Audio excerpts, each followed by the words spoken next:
We start with the increasing death toll in this disaster.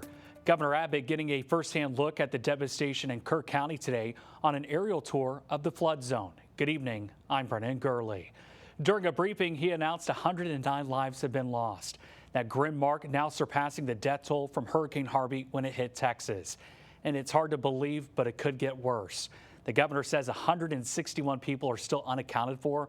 The governor promised families that Texas is in this with them and will not leave until the job is finished. Job right now, the primary job right now continues to be locating everybody who was affected by this flood. There still remain those who are missing. We have to find every single person who's missing. And that's job number one. Governor Abbott says search and rescue teams are working around the clock. Many teams from East Texas are there coordinating efforts across the local, state, and federal agencies.